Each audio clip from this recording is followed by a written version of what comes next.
അനുഗ്രഹിക്കപ്പെട്ട നല്ല സമയത്തിനായി ഞാൻ ദൈവത്തെ സ്തുതിക്കുന്നു, സ്തോത്രം ചെയ്യുന്നു. ദൈവവചനം ശ്രവിച്ചുകൊണ്ടിരിക്കുന്ന എല്ലാ ദൈവമക്കൾക്കും വീണ്ടും വരാമെന്ന് അരുളി ചെയ്തവനായ കർത്താവായ യേശു ക്രിസ്തുവിൻ്റെ തന്നെ നാമത്തിൽ ഞാൻ എൻ്റെ സ്നേഹവന്ദനം അറിയിക്കുന്നു. ഇന്നത്തെ അല്പസമയത്തെ ചിന്തയ്ക്കായി 91 സങ്കീർത്തനം 14 വാക്യം നമുക്ക് വായിക്കാം. അവൻ എന്നോട് പറ്റിയിരിക്കുകയാൽ ഞാൻ അവനെ വിടുവിക്കും, അവൻ എൻ്റെ നാമത്തെ അറിയുകയാൽ ഞാൻ അവനെ ഉയർത്തും. അനുഗ്രഹിക്കപ്പെട്ട ഒരു വേദവാക്യമാണ് നാം കേട്ടത്. The Lord says I will rescue those who love me, I will protect those who trust in my name എന്നാണ് ഈ വാക്യം ഇംഗ്ലീഷ് NLT വേർഷനിൽ രേഖപ്പെടുത്തിയിരിക്കുന്നത്. 91 സങ്കീർത്തനം 14 വാക്യത്തിൽ രേഖപ്പെടുത്തിയിരിക്കുന്ന അവൻ എന്നോട് പറ്റിയിരിക്കുകയാൽ എന്ന വാക്കുകൾ കൊണ്ട് അർത്ഥമാക്കുന്നത് അവൻ എന്നെ സ്നേഹിക്കുക കൊണ്ട് എന്നാണ് എന്ന് സാരം. അതുപോലെ തന്നെ 91 സങ്കീർത്തനം 14 വാക്യത്തിൽ രേഖപ്പെടുത്തിയിരിക്കുന്ന അവൻ എന്നെ അറിയുകയാൽ എന്ന വാക്കുകൾ കൊണ്ട് അർത്ഥമാക്കുന്നത് യഹോവയുടെ അഥവാ യേശുവിൻ്റെ നാമത്തിൽ ആശ്രയിക്കുക എന്ന് സാരം. ഒന്നുകൂടി വ്യക്തമായി പറഞ്ഞാൽ, ദൈവത്തെ സ്നേഹിച്ച് ദൈവത്തിൻ്റെ നാമത്തിൽ ആശ്രയിക്കുന്നവരെ ദൈവം രക്ഷിക്കുകയും ഉയർത്തുകയും ചെയ്യുമെന്നാണ് 91 സങ്കീർത്തനം 14 വാക്യത്തിൽ കൂടി കർത്താവ് നമുക്ക് തരുന്ന ഉറപ്പ്. ദൈവത്തെ എപ്രകാരം സ്നേഹിക്കുവാൻ നമുക്ക് കഴിയുമെന്ന് യേശു പഠിപ്പിച്ചിട്ടുണ്ട്. യോഹന്നാൻ എഴുതിയ സുവിശേഷം 14 അധ്യായം 21, 23 വാക്യങ്ങളിൽ നമുക്ക് എങ്ങനെ ദൈവത്തെ സ്നേഹിക്കാം എന്ന് പഠിപ്പിക്കുന്നുണ്ട്. യോഹന്നാൻ എഴുതിയ സുവിശേഷം 14 അധ്യായം 21 വാക്യത്തിൽ ഇപ്രകാരം രേഖപ്പെടുത്തിയിരിക്കുന്നു: എൻ്റെ കൽപ്പനകൾ ലഭിച്ച് പ്രമാണിക്കുന്നവൻ എന്നെ സ്നേഹിക്കുന്നവനാകുന്നു, എന്നെ സ്നേഹിക്കുന്നവനെ എൻ്റെ പിതാവ് സ്നേഹിക്കുന്നു, ഞാനും അവനെ സ്നേഹിച്ച് അവൻ എന്നെ തന്നെ വെളിപ്പെടുത്തും. യോഹന്നാൻ എഴുതിയ സുവിശേഷം 14 അധ്യായം 23 വാക്യത്തിൽ ഇപ്രകാരം രേഖപ്പെടുത്തിയിരിക്കുന്നു: എന്നെ സ്നേഹിക്കുന്നവൻ എൻ്റെ വചനം പ്രമാണിക്കും, എൻ്റെ പിതാവ് അവനെ സ്നേഹിക്കും, ഞങ്ങൾ അവൻ്റെ അടുക്കൽ വന്ന് അവനോടുകൂടെ വാസം ചെയ്യും. യേശുവിലുള്ള നമ്മുടെ വിശ്വാസം വർദ്ധിക്കുവാനുള്ള ഏക മാർഗം യേശു തന്നിട്ടുള്ള കൽപ്പനകൾ അനുസരിക്കുക എന്നത് മാത്രമാണ്. നല്ല രീതിയിൽ ന്യായപ്രമാണം പഠിപ്പിക്കുന്ന വ്യക്തിയായിരുന്നു പൗലോസിനെ ശരിയാമണ്ണം ന്യായപ്രമാണം പഠിപ്പിച്ച ഗമാലിയേൽ. എന്നാൽ അവന് യേശുവിനെ വിശ്വസിക്കുവാനോ യേശുവിൻ്റെ ശിഷ്യന്മാരിൽ കൂടി യേശു ചെയ്തുകൊണ്ടിരിക്കുന്ന അത്ഭുതങ്ങൾ അംഗീകരിക്കുവാനോ സുവിശേഷത്തിൽ വിശ്വസിക്കുവാൻ പോലുമോ കഴിഞ്ഞിരുന്നില്ല. കാരണം ഗമാലിയേലിന് ന്യായപ്രമാണം മനഃപ്പാടമായിരുന്നുവെങ്കിലും, ന്യായപ്രമാണം പൗലോസിനെ പോലുള്ള ജ്ഞാനികളെ പഠിപ്പിക്കുവാൻ തക്ക അറിവുള്ളവനായിരുന്നെങ്കിലും അവൻ ന്യായപ്രമാണം അനുസരിക്കാത്തവനായിരുന്നതിനാൽ യേശു ഗമാലിയേലിൻ്റെ ഹൃദയത്തിൽ വസിക്കുകയോ ഗമാലിയേലിന് യേശു തന്നെ വെളിപ്പെടുത്തി കൊടുക്കുകയോ ചെയ്തിരുന്നില്ല. അതുകൊണ്ട് യേശുവിൻ്റെ ശിഷ്യന്മാർ അത്ഭുതങ്ങൾ പ്രവർത്തിക്കുകയും സുവിശേഷം പ്രസംഗിക്കുകയും ചെയ്തപ്പോൾ അവരെ ന്യായാധിപ സഭയുടെ മുമ്പിൽ വിസ്താരത്തിന് കൊണ്ടുവന്ന് ന്യായം വിധിക്കുന്ന സമയത്ത് ന്യായാധിപ സഭയിലെ അംഗമായിരുന്ന ഗമാലിയേൽ പറയുകയാണ്: ഇവരിൽ കൂടി നടക്കുന്ന അത്ഭുത പ്രവൃത്തികൾ മാനുഷ്യമെങ്കിൽ അത് നശിച്ചു പോയിക്കൊള്ളും, ദൈവികമെങ്കിലോ അത് നശിപ്പിക്കുവാൻ നിങ്ങൾക്ക് കഴിയുകയില്ല.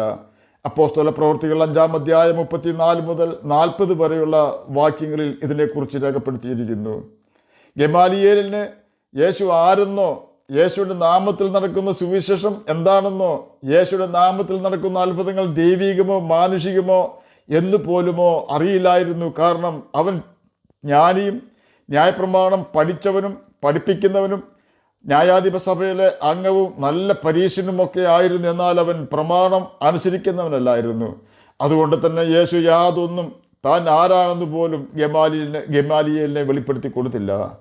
ഇതിൽ നിന്നും ഒരു കാര്യം നമുക്ക് മനസ്സിലാക്കുവാൻ സാധിക്കും: യേശുവിനെ തിരിച്ചറിയാതെയും യേശുവിൻ്റെ കൽപ്പനകൾ അനുസരിക്കാതെയും നമുക്ക് വചനം പഠിക്കുവാനും പഠിപ്പിക്കുവാനും വിശുദ്ധന്മാരുടെ പേരിൽ അറിയപ്പെടുവാനും ബൈബിളിനെ കുറിച്ച് അഭിപ്രായം പറയുവാനും കഴിയും എന്നാണ്. പൗലോസിൻ്റെ കാര്യം എടുത്താൽ അപ്രകാരമല്ല. യേശുവിൻ്റെ ശിഷ്യന്മാരെ അവൻ ഉപദ്രവിച്ചവനാണ്. സ്തെഫാനോസിനെ കല്ലെറിഞ്ഞ് കൊന്നപ്പോൾ അവൻ കൂട്ടുനിന്നവനാണ്. ദമസ്കോസിൽ താമസിക്കുന്ന യേശുവിൻ്റെ ശിഷ്യന്മാരെ നശിപ്പിക്കുവാൻ മഹാപുരോഹിതൻ്റെ അധികാരപത്രം വാങ്ങി യാത്ര ചെയ്തവനാണ്. എങ്കിലും ദമസ്കോസ് പടിവാതിൽക്കൽ വെച്ച് അവൻ യേശുവിനാൽ പിടിക്കപ്പെട്ടു. യേശു പൗലോസിനെ തന്നെ വെളിപ്പെടുത്തി കൊടുത്തു. കാരണം അവൻ തെറ്റുകൾ ചെയ്തു എങ്കിലും ന്യായപ്രമാണം അനുസരിക്കുന്നവനായിരുന്നു. എന്നെ കേൾക്കുന്ന പ്രിയ ദൈവമകളെ, യേശു തന്നിട്ടുള്ള കൽപ്പനകൾ നാം അനുസരിക്കുവാൻ തുടങ്ങുമ്പോൾ യോഹന്നാൻ എഴുതിയ സുവിശേഷം 14 അധ്യായം 21, 23 വാക്യങ്ങളിൽ രേഖപ്പെടുത്തിയിരിക്കുന്നത് പോലെ യേശു നമ്മുടെ ഹൃദയത്തിൽ വസിക്കുവാൻ വരികയും അവൻ നമുക്ക് തന്നെ വെളിപ്പെടുത്തി തരികയും ചെയ്യും. അവൻ നമ്മുടെ ഹൃദയത്തിൽ വസിക്കുമ്പോൾ നമ്മുടെ മുൻഗണനകൾ മാറിപ്പോകും. അതുവരെയും ലോകത്തിൻ്റെ ധനം വലിയ ധനമെന്ന് ചിന്തിച്ചിരുന്ന പൗലോസ് യേശുവിനെ തിരിച്ചറിഞ്ഞപ്പോൾ ലോകത്തിൻ്റെ സകല നന്മകളും ചപ്പും ചവറുമെന്ന് എണ്ണുകയും യഹോവ ഭക്തി വലിയ ധനമായി കണക്കാക്കുകയും ചെയ്തു. പട്ടണവാസികളെ പേടിച്ച് നട്ടുച്ച നേരത്ത് വെള്ളം കോരുവാൻ വന്ന ശമര്യക്കാരത്തി സ്ത്രീ യേശുവിനെ തിരിച്ചറിഞ്ഞു കഴിഞ്ഞപ്പോൾ അവളുടെ മുൻഗണന ഇപ്പോൾ വെള്ളമല്ല, പാത്രം യേശുവിൻ്റെ കാൽക്കൽ വെച്ചുകൊണ്ട് അവൾ പോയിരിക്കുകയാണ് പട്ടണവാസികളെ വിളിച്ചുകൊണ്ട് വരുവാൻ.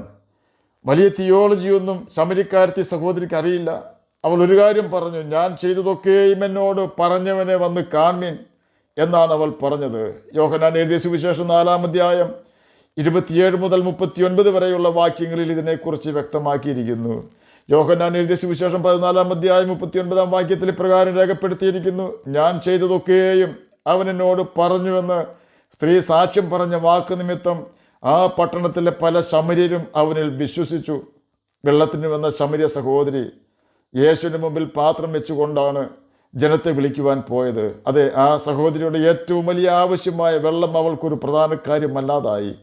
നമ്മുടെ ഏറ്റവും പ്രധാന കാര്യമെന്ന് നമുക്ക് തോന്നുന്ന കാര്യങ്ങൾ മാറ്റിവെച്ചുകൊണ്ട് യേശുവിന് പ്രധാനപ്പെട്ട കാര്യം എന്താണെന്ന് മനസ്സിലാക്കി ആ കാര്യത്തിന് പ്രാധാന്യം കൊടുക്കുമ്പോൾ മാത്രമേ നമുക്ക് യേശുവിൻ്റെ കൽപ്പനകൾ അനുസരിക്കുവാനും അവന് വേണ്ടി തന്നെ താൻ ത്യജിക്കുവാനും കഴിയുകയുള്ളൂ. അപ്രകാരം യേശുവിനെ സ്നേഹിക്കുന്ന വ്യക്തികളെ അവൻ സാത്താൻ്റെ കെണിയിൽ നിന്നും, ഹെരോദാവിൻ്റെ ആഗ്രഹത്തിൽ നിന്നും, രാജാവിൻ്റെ കുണ്ടറയിൽ നിന്നും, നെബൂഖദ്നേസർ രാജാവിൻ്റെ അഗ്നികുണ്ഡത്തിൽ നിന്നും, സിംഹക്കുഴിയിൽ നിന്നും, ഹാമാൻ്റെ കഴുമരത്തിൽ നിന്നും രക്ഷിക്കുകയും രാജാവിൻ്റെ കുതിരപ്പുറത്തും മിസ്രയീം പ്രധാനമന്ത്രി കസേരയിലും രാജ്യത്തെ രണ്ടാമനായും ഉയർത്തുകയും ചെയ്യും. ശദ്രക്കിൻ്റെയും മേശക്കിൻ്റെയും അബേദ്നെഗോവിൻ്റെയും ശത്രുക്കൾ ചിന്തിച്ചു, അവർ ഇനി ഒരിക്കലും അഗ്നിച്ചൂളയിൽ നിന്നും പുറത്തു വരികയില്ല എന്ന്.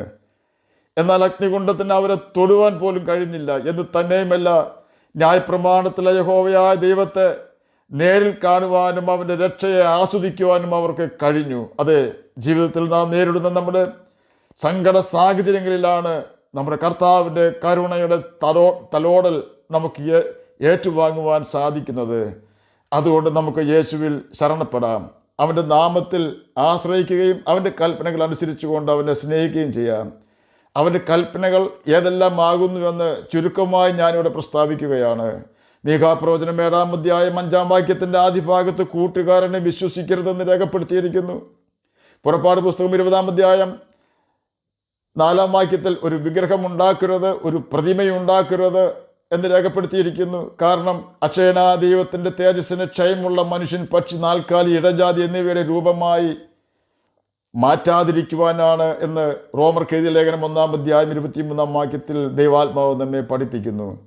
അതുകൊണ്ട് തന്നെയാണ് ആവർത്തന പുസ്തകം 4-ാം അധ്യായം 15 മുതൽ ആണിൻ്റെയെങ്കിലും പെണ്ണിൻ്റെയെങ്കിലും വിഗ്രഹമോ രൂപമോ ഉണ്ടാക്കരുത് എന്ന് കൽപ്പിച്ചിട്ടുള്ളത്. സർപ്പം ഹവ്വായെ ഉപായത്താൽ ചതിച്ചതുപോലെ ദുരുപദേശം പഠിപ്പിക്കുന്നവർ നമ്മെ ചതിക്കുവാൻ ഇടവരാതെ നാം നമ്മെ തന്നെ സൂക്ഷിക്കണം. ദൈവത്തെ നാം കണ്ടിട്ടില്ലാത്തതിനാലാണ് ദൈവത്തിൻ്റെ രൂപം ഉണ്ടാക്കരുതെന്ന് കൽപ്പിച്ചത് എന്ന് പഠിപ്പിക്കുന്നവരുണ്ട്. അത് ശരിയാണ്. എന്നാൽ ഞങ്ങൾ ദൈവത്തെ കണ്ടിട്ടുണ്ടെന്ന് പറയുന്നത് യേശുവിനെയാണെന്ന് നാം ഓർക്കണം. യേശുവാണെങ്കിൽ മനുഷ്യരൂപത്തിലാണ് ഭൂമിയിൽ വന്നത്. ആകയാൽ യേശുവിൻ്റെ വിഗ്രഹം ഉണ്ടാക്കിയാലും മനുഷ്യരൂപത്തിലെ നമുക്ക് ഉണ്ടാക്കുവാൻ കഴിയൂ. ഇതെല്ലാം ദൈവ കൽപ്പനകളും ഇത് അനുസരിക്കുന്നതിലൂടെ നമുക്ക് ദൈവത്തെ സ്നേഹിക്കുവാൻ സാധിക്കുന്നതുമാകുന്നു. യേശു നമ്മെ സ്നേഹിച്ചത് നമ്മുടെ സകല പാപവും ക്ഷമിച്ചുകൊണ്ടാണ്. ദൈവം നമ്മുടെ പാപങ്ങൾ ക്ഷമിക്കുവാൻ യേശു നമ്മുടെ സകല പാപവും അതിൻ ഫലമായി ഉണ്ടായ ശാപവും തൻ്റെ ചുമലിൽ ചുമക്കുകയും കാൽവരി ക്രൂശിൽ നമുക്ക് വേണ്ടി യാഗമായി തീരുകയും ചെയ്തു. അവൻ്റെ രക്തമാണ് നമ്മുടെ പാപങ്ങൾക്ക് പ്രായശ്ചിത്തമായി തീർന്നത്. യേശുവിൻ്റെ ആത്മാവിന് തന്നുകൊണ്ടാണ് യേശു നമ്മെ ദൈവമക്കളാക്കി തീർത്തത്.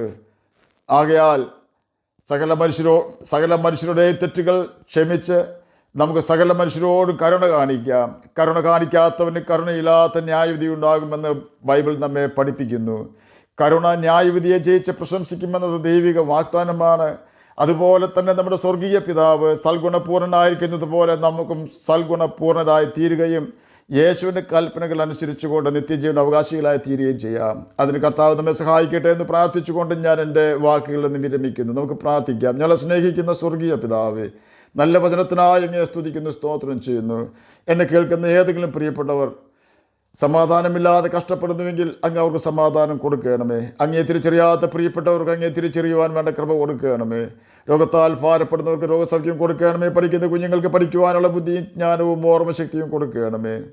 വാർദ്ധക്യത്തിലായിരിക്കുന്ന പ്രിയപ്പെട്ടവർക്ക് ആശ്വാസം കൊടുക്കണമേ. ജഡത്തിൽ കഷ്ടത അനുഭവിപ്പാനിടവരാതെ അങ്ങ് അവരെ സഹായിക്കണമേ.